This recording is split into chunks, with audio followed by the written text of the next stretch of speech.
ที่ติดตามฟังรายการนี้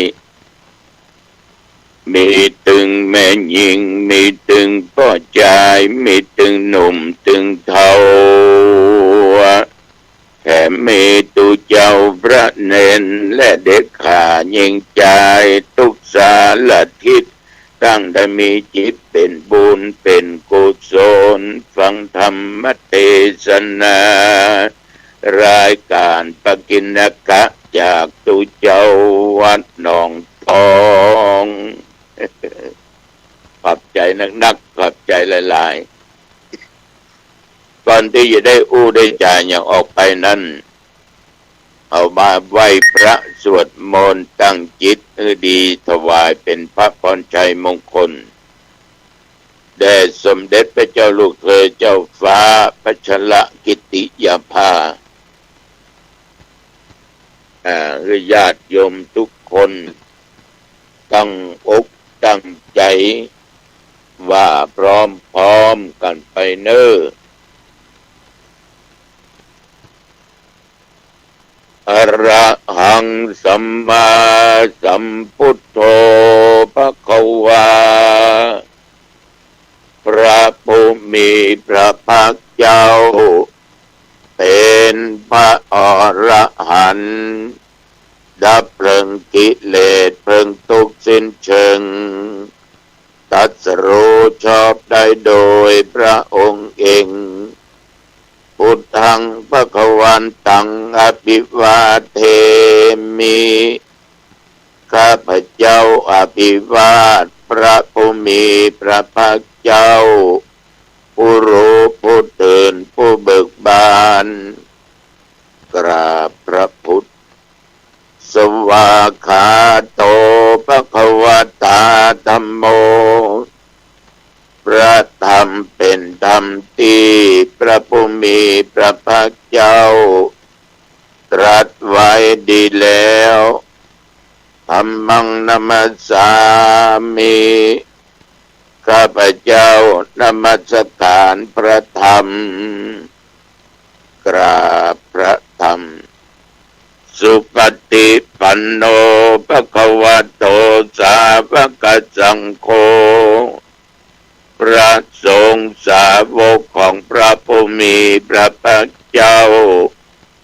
ปฏิบัติดีแล้วสังฆังนามามิข้าพเจ้านอบน้อมพระสงฆ์กราบพระสงฆ์นะโมตัสสะภะคะวะโตขอนอบน้อมแด่พระผู้มีพระภาคเจ้าพระองค์นั้นอะระหะโตซึ่งเป็นผู้ไกลจากกิเลสสัมมาสัมพุทธัสสะตรัสรู้ชอบได้โดยพระองค์เองนะโมตัสสะภะคะวะโตขอนอบน้อมแด่พระผู้มีพระภาคเจ้าพระองค์นั้นอะระหะโตซึ่งเป็นผู้ไกลจากกิเลสสัมมาสัมพุทธัสสะตรัสรู้ชอบได้โดยพระองค์เองนะโมตัสสะภะคะวะโตขอนอบน้อมแด่พระผู้มีพระภาคเจ้าพระองค์นั้นอะระหะโตซึ่งเป็นผู้ไกลจากกิเลสสัมมาสัมพุทธัสสะตรัสรู้ชอบได้โดยพระองค์เองพุทธังสรณังคัจฉามิธัมมังสรณังคัจฉามิสังฆังสรณังคัจฉามิตุติยัมปิพุทธังสรณังคัจฉามิตุติยัมปิธัมมังสรณังคัจฉามิตุติยัมปิสังฆังสรณังคัจฉามิตติยัมปิพุทธังสรณังคัจฉามิตติยัมปิธัมมังสรณังคัจฉามิตติยัมปิสังฆังสรณังคัจฉามิ ภะคะวะอะระหังสัมมาสัมพุทโธวิชาจรณะสัมปันโนสุขโตโลกวิทูอนุตตรปริสัทธรรมสารติสัทธาเทวมนุสสานังพุทโธภะคะวะติยันตุนิมิตังอวมังคลัญจาโยจามนาโปจกุณัสสะสัทโธปะปะกะโอตุสุปินังอะกันตังพุทธานุภาเวนะวินาศเมนตุสวากขาโตภะคะวะตาธัมโมสันติติโกอากาลิโกเอหิปัสสิโกโอปัญญิโกปัจจตังเวทิตโพวินยูหิติยันตุนิมิตังอวมังคลัญจาโยจามนาโปสกุณัสสะสัทโธปาปัคคะโอโตสุปินังอะกันตังธรรมานุภาเวนะวินาศเมนตุสุปฏิปันโนภะคะวะโตสาวกสังโฆอุชุปฏิปันโนภะคะวะโตสาวกสังโฆยายะปฏิปันโนภะคะวะโตสาวกสังโฆสามิจิปฏิปันโนภะคะวะโตสาวกสังโฆยะติตังยัตตาริปุริสยุคานิอัตถะปุริสปุคลาเกสะภะคะวะโตสาวกสังโฆอาหุนโยปะอุนโยตักขินโยอัญชลีกรณิโยอนุตตรังบุญญาเขตังโลกัสสาติยันตุนิมิตังอวมังคลัญจาโยจามนาโปสกุณัสสะสัทโธปะปัคคะโหตุสุปินังอะกันตังสังฆานุภาเวนะวินาศเมนตุวิปัสสิสานามัตโตจักขุมันตัสสะสิริมัตโตสิกิสสปินามัตโตสัพพพุทธานุกัมปิโนเวสพุทธานามัตโตนาหัตตกัสสะตปัสสิโนนะมัตถุกัปปุสันตัสสะมรเสนะปมติโนโอนาคมนัสสะนะมัตถุประมนัสสะปุสิมัตโต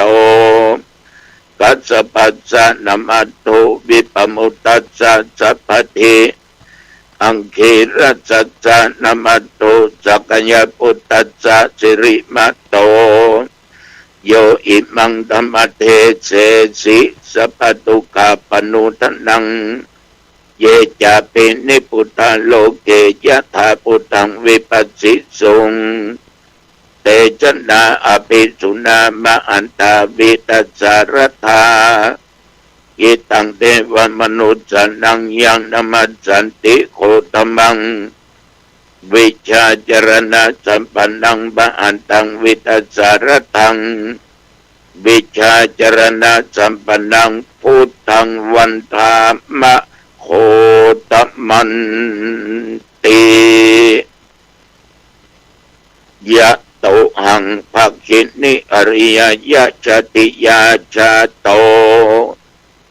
นาภิชนามิสันติจะปนังชีวิตาวโรเปตาเตนะสัจเจนะโสติเตโอตุโสติขัปปะสาโพชังโคสติสังคโตธัมมนังวิจโยตถาวิริยัมปิติปัสสติโพชังคาจัตถาปะเรสมาตุเปกะโพชังคาสัตเตเตสัพพทักษินามุนินาสัมมาทัคคตาภวิตาภวุลิกตาสังวัตตันติอภิญญายะนิพพานายะจะโพธิยา เตเตนะสัจจะวัชเชนะโสติเตโอตุสัพพทาต้นญาติโยมตัว ที่บัคัดกรองคนที่มีคุณภาพเข้ามาเอาคนบัเละเชคะอีกคนที่บ่มีศีลมีธรรมที่เราเมายาก็ไปบวชมันก็เลยทำให้คุณภาพของพระมันลดลงนี่ก็เป็นส่วนหนึ่งแล้วก็โทษพระตัวเวลาบวชมาแล้วบ่ได้ฝึกคัดเกลาตามหลักการของพระพุทธศาสนาหลายคนก็เป็นกำกรตลกว่าก็เมื่อแต่เช้าเอนเพนนอนบ่ายพักผ่อนค่ำจำวัดดึกสงัดแอบซัดมาหน้า มันก็เลย ทำให้คุณภาพของพระลดลงเนี่ยโดยภาพรวมทั้งหลายเนี่ยมันก็ถึงสังคมในประเทศไทยที่ มันมีปัญหามีหลายเรื่องที่จะนำไปสู่ทางติดตันแต่ว่าทุกอย่างนั้นมันมีทางออกของพี่น้องพุทธศาสนิกชนตั้งสติให้มั่นมีสมาธิมีใจแนบแน่นกับสมาธิไปแล้วก็ดำเนินชีวิตไปตามหน้าที่ของตัวเก่า เดี๋ยวสถานการณ์มันก็จะเกิดการเปลี่ยนแปลงนำไปสู่ตามที่ดีขึ้นอันนี้ก็ฝากไว้ให้กับท่านผู้ฟังทั้งหลายนะครับท่านผู้ฟังก็ที่จะถึงเนื้อหาสาระที่จะเอามากับท่านผู้ฟังในวันนี้ก็มี2ข่าวนะข่าวแรกเป็นข่าวบริการอย่างที่ได้ไปในหลายๆครั้งในช่วงในการจัด รายการในอดีตที่ผ่านมาว่าขณะนี้สถาบันธรรมาภิบาล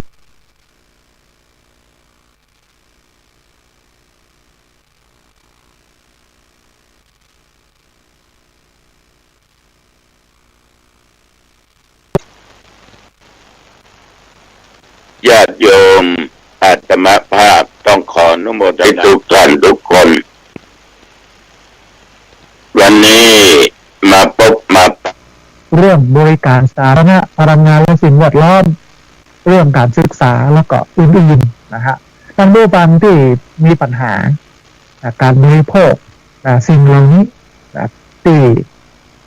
สถาบันธรรมาภิบาลคุ้มครอง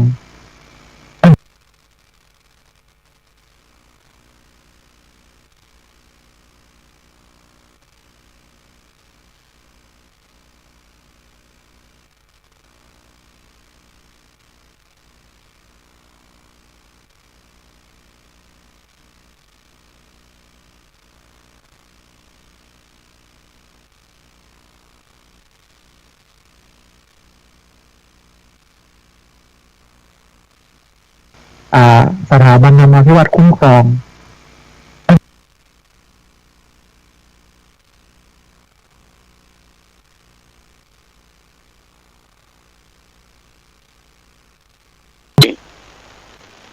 โยมทั้งหลายที่ติดตามฟังรายการนี้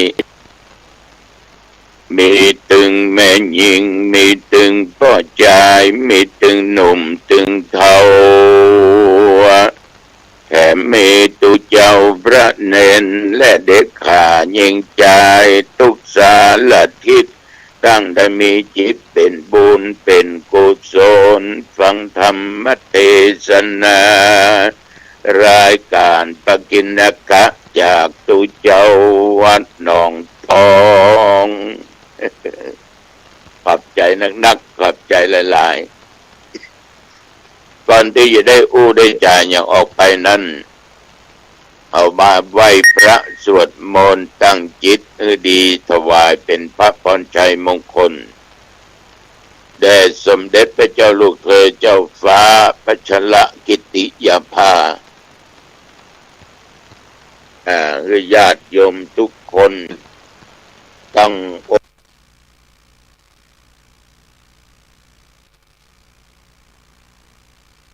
เตรียมชวนท่านผู้ฟัง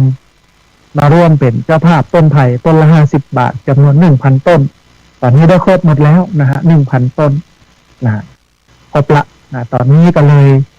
ปิดบุญต้นไผ่ท่านใดที่จองแล้วยังบ่ได้ทำบุญก็ค่อยๆทยอยมาเรื่อยๆนะครับแต่ว่าตอนนี้เต็มเรียบร้อยมันยังมีบุญเรื่องที่กำลังดำเนินการอยู่ก็คือบุญปรับพื้นที่ที่จะปลูกไผ่ให้มันเรียบมันเปลี่ยนท่านผู้ฟัง เพราะมันจะง่ายต่อการปลูกมันจะง่ายต่อการดูแลรักษาเวลาฝนตกถ้ามันเป็นโน่งเนี่ยน้ำมันจะไปขังแล้วก็จะทำให้ต้นไม้ตายรวมเป็นหนึ่งมันจะง่ายต่อการตัดหญ้าและท้ายที่สุดเป็นผลดีก็คือง่ายต่อการใช้ประโยชน์นะเพราะว่าถ้าไผ่มันโตขึ้นมาเป็นห่มเป็นเงาอาตมาภาพก็จะเอาคนไปทำกิจกรรมในป่าไผ่ก็จะได้จุ่มได้เย็นได้สบายกันนะฮะอันเนี้ยเป็นสิ่งที่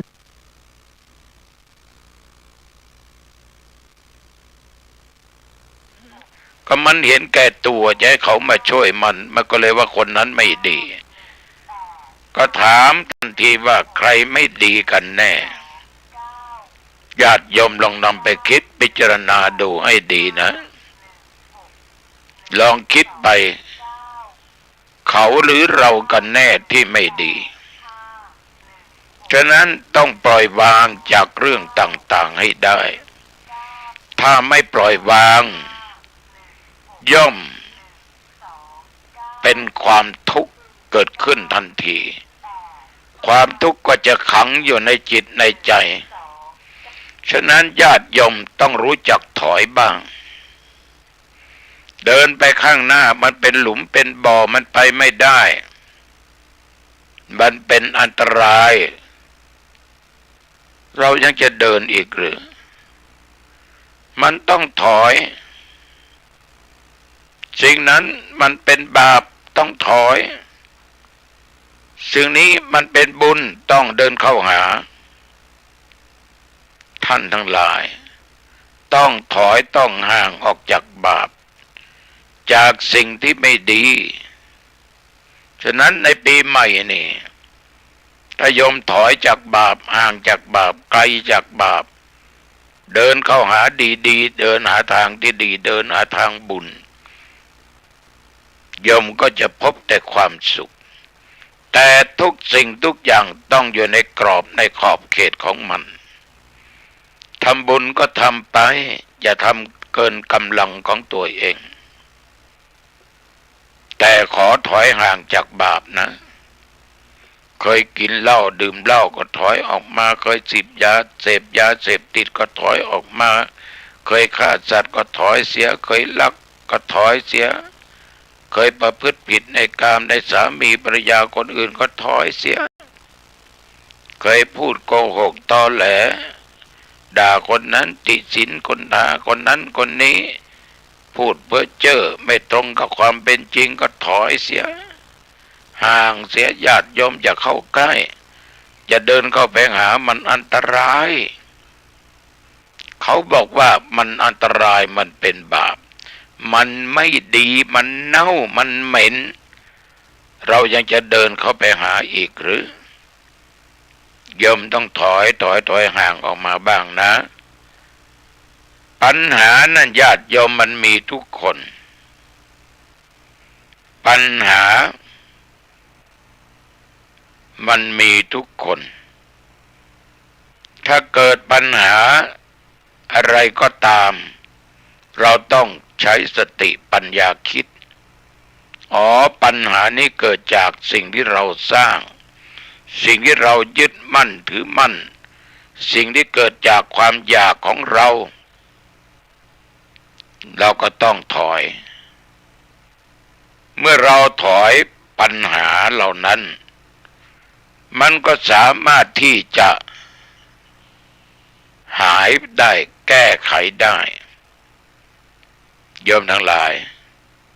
มันง่ายแล้วทีนี้นะมันง่ายถ้าเราไม่ปล่อยวางไม่ถอยปัญหามันก็ยิ่งจะเกิดขึ้นหนักขึ้นฉะนั้นเรามีจิตบางอย่างนั้นต้องคิดให้ดีก่อนจะทำก่อนจะพูดก่อนจะคิดโดยมีสติว่าสิ่งที่เราคิดเนี่ยมันดีสิ่งที่เราพูดไปมันดีสิ่งที่เราจะกระทำมันดีเรารีบทำอย่ารอช้าอย่าผัดวันประกันพรุ่งโยมบางคน อยากจะทำบุญหลวงพ่อผมอยากจะทำบุญนะผมเชื่อว่าทำบุญได้บุญได้ดีนะขอถูกลอตเตอรี่สัก2 ใบแล้วผมจะไปทำบุญแล้วเมื่อไหร่คุณจะได้ทำบุญคุณจะเอาความโลภความหลงนี่มาทำบุญด้วยหรือคุณลองคิดดูดีๆโยมลองคิดดูดีๆโยมบุญคือความดีละชั่วมีศีลมีธรรมเหมือนโยมนั่งฟังธรรมภาพก็ได้บุญแล้วสร้างความดีแล้วเนี่ยพอได้ฟังธรรมะจากตุเจ้าญาติโยมไม่ต้องลงทุนอะไรใดๆทั้งสิ้นโกรธใครอาฆาตพยาบาทใครให้อภัยได้บุญช่วยชี้แนะธรรมะให้คนละความชั่วทำความดีได้บุญรักษาศีลก็ได้บุญทำบุญก็ได้บุญฉะนั้นท่านทั้งหลายเมื่อคิดว่าสิ่งเหล่านี้มันดีให้รีบทำ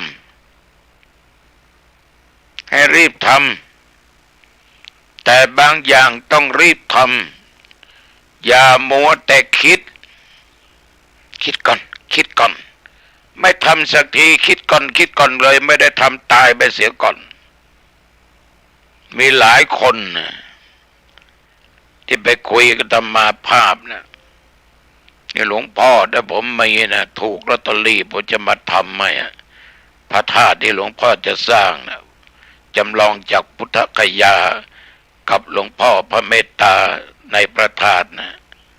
โอ้ยมันพูดเราไม่ได้บอกว่าคุณต้องทำเท่านั้นเท่านี้ล่ะเรามีน้อยเราก็ทำไปตามฐานะเราไปรอให้มันโรยให้มันถูกลอตเตอรี่ถูกหวยแล้วก็ทำแล้วเมื่อไรมันจะถูกหรือมันถูกแล้วมันอาจจะกลับใจก็ได้นะ มันเคยมีหลวงพ่อขอได้ขายที่นะจะซื้อรถถวายหลวงพ่อจะทำนั้นให้หลวงพ่อหายต่อมไปเลยเพราะขายแล้วลูกคนนั้นก็เอาเท่านั้นคนนี้ก็เอาเท่านี้อันนั้นก็ดีซื้ออันนี้ก็ดีให้ทำแต่ขอไม่ทำตามกำหนดนะ มีบางคนยังไม่ทันที่ต้องทำเลยตายไปเสียก่อนเพราะโรคภัยไข้เจ็บเดี๋ยวนี้มันมาเร็วยุกยาไม่ทันตายได้ตายง่ายโยมก็คงจะรู้ฉะนั้นถ้ามัวแต่คิดว่าจะทำแต่ไม่เคยทำมันจะไม่ได้ทำความดีฉะนั้นอย่ามัวแต่คิดมันจะไม่ทันต่อโอกาสเวลานะโยมนะนาฬิกามันบอกเวลาให้เรารู้อย่างเวลาที่ตุเจ้าวัดหนองตองนั่งบันทึกเสียงธรรมะเนี่ยเวลาขนาดนี้ญาติโยมเท่าไหร่ล่ะ17 นาฬิกาขอโทษ18 นาฬิกากับ25 นาที18 นาฬิกา25 นาทีเรารู้ว่าตาเราเห็นนาฬิกาบอกไว้แต่ว่าเวลาแห่งความตายนั่นนะมันไม่ได้บอกว่าคุณจะตายเวลานั้นนะเท่านั้นนาทีเท่านี้ชั่วโมงนะเวลาตอนนั้นตอนนี้คุณจะตายนะมันไม่บอกมันมืดเลยญาติโยมเราไม่รู้จริงๆมันไม่บอกถ้าบอกล่วงหน้าไว้ดีบดีมันจะช็อกไปเสียก่อนนะมันจะหลบจะหนีจะหลีกไปที่ไหนก็ไม่พ้นอยู่ใต้มหาสมุทรก็ไม่พ้นบินอยู่บนฟ้าก็ไม่พ้นเดินทางออกจากบ้านจะไปต่างอำเภอต่างจังหวัดต่างประเทศมันก็ไม่พ้นบางทีอยู่บนเครื่องบินเป็นลมตาย อยู่บนเรือล่องลอยตามแม่น้ำมหาสมุทรตายบางทีขับรถขับลาไปโน่นไปนี่ถูกรถชนตายเกิดอุบัติเหตุตาย บางคนอยู่ในบ้านไม่เป็นไรหลับลวดตายฉะนั้นญาติโยมนาฬิกามันไม่ได้บอกเวลาว่าคุณจะตายเวลานั้นเวลานี้มันไม่บอกจึงมีปัญหาเมื่อมันเป็นเช่นนี้มันมีแต่ลูกเต้าญาติหรือหมอที่เฝ้าเท่านั้นเองจะบอกว่าคนนั้นตายเวลาตอนนั้นตี 5:30เวลา 17:05 เวลา 13:45 คนที่เฝ้าดูอาการจะรู้แต่เราไม่รู้เมื่อไม่รู้นี่ก็ไม่ควรตั้งความประมาทนะนี่ญาติโยมเป็นธรรมะที่ฝากไว้ในปีใหม่นี่นะ ไอ้ญาติไอ้โยมนำไปคิดดูให้ดีนะคิดดูให้ดีอย่าคิดช้าจนเกินไปไม่ได้ทำตายไปเสียก่อนน่าเสียดายนะน่าเสียดายเอาละวันนี้พูดแค่นี้นะโยมทั้งหลายไปที่ไหนมาเข้าบ้านปิดประตูบ้านให้เรียบร้อยขึ้นบนบ้านปิดประตูหอเรือนประตูหน้าต่างปิดให้ดีให้เรียบร้อยเก็บของที่มีค่าของคุณเก็บไว้เป็นที่เป็นทางให้เรียบร้อยสิ่งไหนที่เราจะใช้เก็บไว้ที่เราเดินผ่านตาเห็นได้ง่ายๆหยิบได้ง่ายๆถ้าไม่ได้ทานข้าวทานอาหารว่างก็ทานเสียก่อนเรียบร้อยก็อาบน้ำชำระเหงื่อใครสิ่งทั้งหลายเหงื่อทั้งหลายออกไปจนว่ามันใสสะอาดจิตใจสดชื่นเบิกบานนุ่งห่มผ้าใส่ผ้าสีอะไรก็ได้เราอยู่บ้านที่มันไม่อึดอัดที่เราชอบกางเกงตัวนี้ผ้าถุงตัวแผ่นแต่ตัวนี้เสื้อตัวนี้นุ่งแล้วสบายสบายจะนั่งจะนอนจะยืนจะเดินจะเหินไปไหนสะดวกบายนุ่งเอาจะปะแป้งหน่อยก็ปะเลยโยมปะเลยนะจะทำอะไรก็ทำทานข้าวอะไรเรียบร้อยต้องอาบน้ำนะแต่งั้นเศษอาหารตกอยู่ในปากมันจะติดอยู่ในฟันมันจะส่งกลิ่นเหม็นอาบน้ำอะไรเปลี่ยนผ้าใส่ผ้าเรียบร้อยเข้าห้องพระไหว้พระ5 หน 1ไหว้พระพุทธเจ้า2ไหว้พระธรรม3ไหว้พระสงฆ์พุทโธเมนะโถก็ได้ธัมโมเมนะโถสังโฆเมนะโถก็ได้หรือละหังสัมมาสวากโตสุปฏิปันโนไหว้พระพุทธพระธรรมครบ3แล้วไหว้พ่อไหว้แม่พระในบ้านต้องไหว้ให้ได้เพราะบิดามารดาเป็นพระของลูกที่อยู่ในบ้านอีกองค์หนึ่งอย่าลืมคือพระอุปัชฌาย์กับครูอาจารย์เราเป็นน้อยเป็นหนานเป็นเนนเป็นตุเจ้าได้รับยศถาบรรณศักดิ์เพราะเรามีอุปัชฌาย์เป็นผู้สร้างเราเป็นผู้บวชเราให้ชีวิตการเป็นพระแก่เราอ่านหนังสือได้มีวิชาติดตัวได้ทำการทำงานเพราะครูอาจารย์ถ่ายทอดศิลปะวิชาความรู้ให้เราอย่าลืมกราบไหว้นะเสร็จเรียบร้อยก็สวดมนต์3 บทไม่ต้องเอาอะไรไม่ต้องเอบัมเมสุตังเอกังสัมมายังภะกวาปะลานะสิยังอิสิปัตตเนบอกน้องไปว่าแล้วเอาบทพุทธคุณอิติปิโสสวากขาโตสุปฏิปันโนจบแล้วโยมก็เจริญสมาธิภาวนาไม่ต้องกำหนดวิธีหรือว่ากำหนดเวลาพอสมควรคลายออกมาแผ่เมตตาเลยให้แก่สรรพสัตว์เจ้ากรรมนายเวรนะตลอดพูดผีปีศาจเปรตอสุรกายสัตว์นรกเดรัจฉานก็แผ่ได้เจ้ากรรมนายเวรเทวบุตรเทวดาเทพอารักษ์ผีหงอผีเงินผีผู่ผีย่าตลอดผู้มีพระคุณทั้งหลายทุกสารทิศให้ปู่ย่าตายายให้พี่ให้น้องเพื่อนพ้องมิตรสหายและแผ่เมตตาให้บรรพบุรุษพ่อแม่ของเราปู่ย่าตายายของเรา เสร็จเรียบร้อยอย่าลืมแผ่เมตตาตัวเองข้าพเจ้าเกิดมาชาตินี้ชาติไหนก็ตามความอดความอยากความไร้ซึ่งทรัพย์สมบัติปัจจัยเงินทองสิ่งของต่างๆที่เป็นของมนุษย์โลกมนุษย์ขอจงเกิดมีแก่ข้าพเจ้าเกิดมาชาติไหนชาติใดขอข้าพเจ้าได้พบพระศิริยะเมตไตรอธิษฐานไปและโยมก็นอนหลับสบายไม่ฝันเห็นร้ายตื่นมาสบายสดชื่นนะเอาละวันนี้เวลาพอสมควรอายุวันโนสุขังพลังพบกันใหม่โอกาสหน้านะโยมนะเจริญพร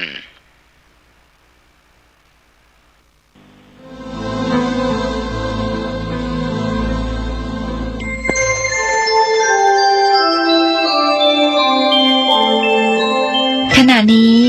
ท่านกำลังฟังสถานีวิทยุกระจายเสียง FM 104.5 เมกะเฮิรตซ์